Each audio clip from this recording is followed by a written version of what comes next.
saya program FastFit ini adalah peluang untuk ya kita harus sadari bahwa ini bisnis ya, bahwa FastFit ini adalah satu program yang diadakan oleh MB untuk mendongkrak bisnis para IDU menjadi besar. Itu latar belakang saya secara pribadi waktu itu ya awalnya, sehingga saya soal dietnya itu masih belakangan, masih belum berpikir ke arah situ. Istilahnya yang penting ikut aja. Karena apa? Ini soal uangnya di balik program itu gitu. Uangnya di balik program itu. Dan betul ketika FastFit hari pertama dijelaskan bahwa memang kenapa MB mengadakan program FastFit? Karena memang program FastFit ini adalah ya mudahnya sih program diet gitu ya. Diet itu mudahnya adalah orang yang mau gemuk menjadi kurus lah, itu bahasa awamnya ya. Nah, pangsa pasar market itu ya, yang obesitas untuk menurunkan berat badan itu angkanya itu sekitar 5 triliun di Indonesia. Angka yang sangat besar, 5 triliun.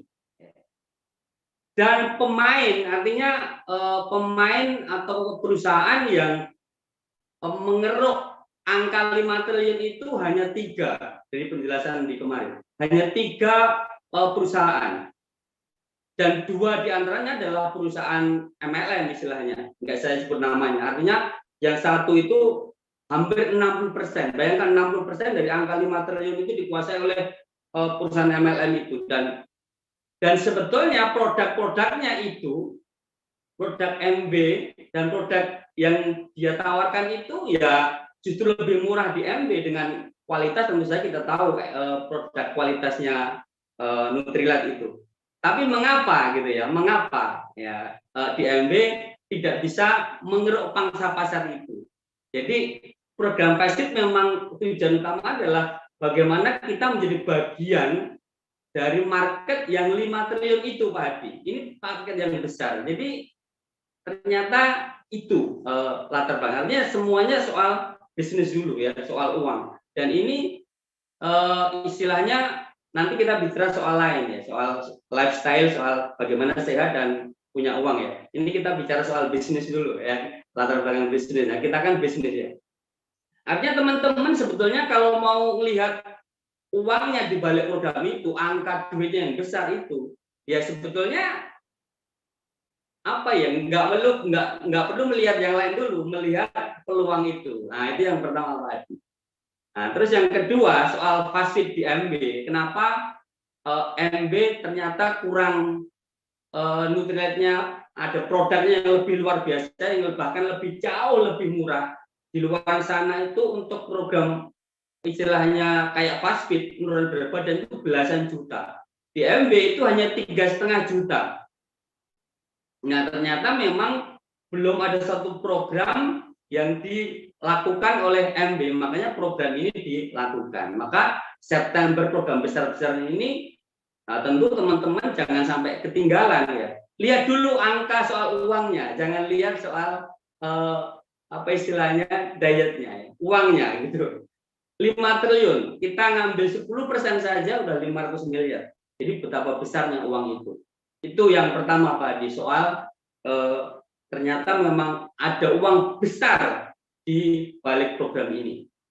Nah, kemudian yang kedua, program FastFit ini ternyata juga ketika saya ikut di luar kotak berpikir saya berpikirnya bahwa ya sudah, diet itu nggak makan ini, nggak makan itu, pantang ini, pantang itu, gitu kan. Sementara saya suka makan, suka makan ini dan itu. Kemudian juga susah diet itu, gitu, karena nggak mudah.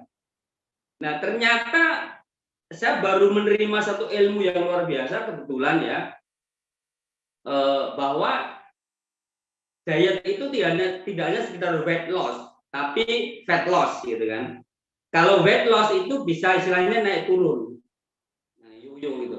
Tapi kalau fat loss artinya dia lemak di tubuhnya itu berkurang, kemudian massa ototnya itu bertambah gitu kan. Karena ketika massa otot bertambah, massa otot itu jadi bahan bakar pembakar energi gitu kan. Nah, energi itu kan dihasilkan dari karbo, protein, dan lemak. Nah, lemak ini akan dibakar ketika massa ototnya itu membesar. Jadi istilahnya gini, dengan fast food itu orang diet sehat ya, tapi berkecukupan gizi ya. Jadi istilahnya gini, kalau Bu Dokter pemateri itu mengatakan begini, diet yang bagus itu kalau istilahnya berhasil itu ngelihat tuh istilahnya wajahnya cerah, artinya berat badannya turun tapi cerah, glowing, sehat gitu kan, menyenangkan gitu. Tapi kalau diet yang tidak sehat itu ya cuma kurus saja tapi kelihatan sakit gitu kan, sakit. Bisa aja berat badan turun tapi juga massa otot turun, protein turun. Nah, itu yang membuat saya berpikir, wah, ternyata ini berbeda dengan apa yang saya pikirkan. Jadi ternyata kita ini harus berkecukupan gizi. Cukup gizi itu artinya ya proteinnya cukup, lemaknya normal, karbonnya juga normal gitu. Karena misalnya protein itu setiap 1 kilogram itu butuhnya 1 gram. Jadi kalau berat kita misalnya 70 kilo, itu butuh protein itu sekitar 70 gram. Nah, dari mana kita tahu apa yang kita konsumsi tiap hari? Bagaimana kita tahu kita sehat? Kalau kita nggak tahu, kita nggak ada alat ukurnya. Nah, dengan fast food ini ada jurnalnya, sehingga dengan jurnal ini kita tahu konsumsi apa, makan apa yang masuk, karbonnya masuk berapa, protein masuk berapa, lemak masuk berapa, sehingga kita cukup gizinya. Jadi saya pikir tidak hanya orang yang tidak hanya orang yang merasa normal ya, mungkin istilahnya Pak Rongkasa normal kok, tapi mungkin kalau dicek secara keseluruhan gitu belum tentu juga gitu, karena ada di situ ada massa otot, ada protein, ada lemaknya berapa, ada kadar airnya berapa, itu banyak hal di situ. Nah, termasuk kenapa massa otot misalnya penting, karena misalnya ketika massa otot itu berkurang, maka istilahnya pada akhirnya akan kena satu penyakit yang disebut apa ya istilahnya, sarkopenia atau apa itu. Istilahnya kalau nanti masa lanjut usia itu otot yang sebagai pendukung rangka ini menjadi lemah, akhirnya istilahnya disebut KKN, kanan kiri nuntun gitulah. Nah kan kita nggak mau kayak gitu. Nah akhirnya saya berpikir menjadi ternyata juga lifestyle uang banyak juga perlu sehat juga gitu kan. Kalau uangnya banyak, istilahnya eksekutif diamond, tapi kanan kiri nuntun kan nggak lucu, nggak bisa ALS kan.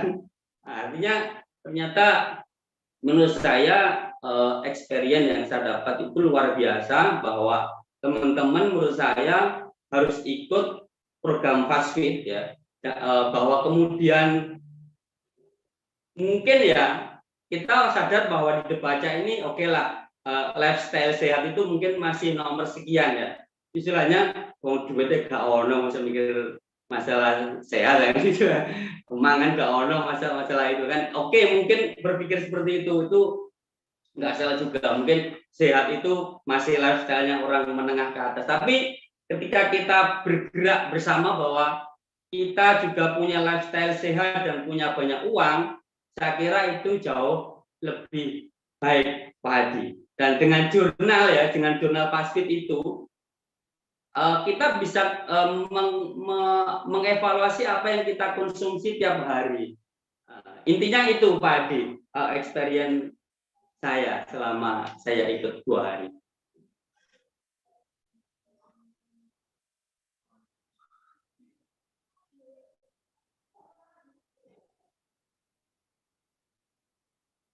Belum di-on kan?